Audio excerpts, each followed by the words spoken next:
Robbie's getting a little annoyed. He's getting a little testy, a little jealous, a little petty. Season 1 was a season of emotions that he brought in, but more of those emotions that make you feel bad for him, that make you feel sorry for him, that make you feel emotional when he starts to break. But Season 2, he's bringing in those negative emotions, that anger and that rage towards Langdon, his failed student, his Anakin to his Obi-Wan. He's bringing in that pettiness and that jealousy around Dr. Al-Hashimi, who, don't get me wrong, does annoying things and seems like she's really overstepping her bounds. But nevertheless, the type of things that he's been doing, he wouldn't tolerate from anyone else. He's like peeping through the window at her, trying to like wave in as if she can't handle the situation herself. Things like that. That's Robbie this season. I'm wondering how that's going to play out. In Season 2, Episode 5, we see a lot of Santos as sort of more of the comic relief character, trying to complete her charting and getting interrupted constantly. See the stress because Al-Hashimi's kind of threatened her with a repeat of the whole year if she doesn't get her charting sorted. Langdon's back in as a more prominent character, making good decisions,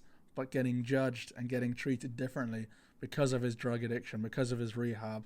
Robbie doesn't want to speak to him or look at him or be around him at all, second guessing constantly of his judgment. There is that dynamic of the failed student and Robbie bringing that anger in, which is undoubtedly going to go off in a later episode. This episode sidelines a couple of characters like Dr. King, like Javadi, to focus maybe on more of Santos's issues, on Robbie's shifting dynamics with the crew, and also to further focus on this kind of criticism of the American healthcare system. You see this family who are struggling to pay their bills, and they got 60% cut off, and then 40% of that new price cut off their medical costs, and they're still going to have to pay upwards of $20,000. And they spend a lot of time on this episode focusing on that, and of this cancer patient who is dying slowly, and we see her family and how they're dealing with that. So they're setting up some of the key emotional strands that are going to be developed later in the season. I'm loving it. It's rare to get a show that's this consistent. It's like 4 stars every single episode, and then when it goes up in those crazy parts of the like second half of the season, 4.5, 5.